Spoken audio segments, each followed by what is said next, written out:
bahçesinde bir gülde bitti. Yığıştık meclise çağırlar dedi.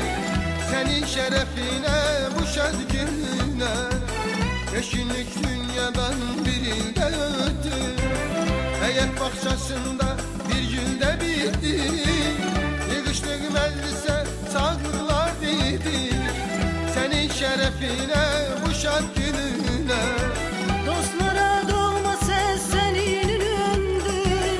Sen sanma bu günün adı günündür.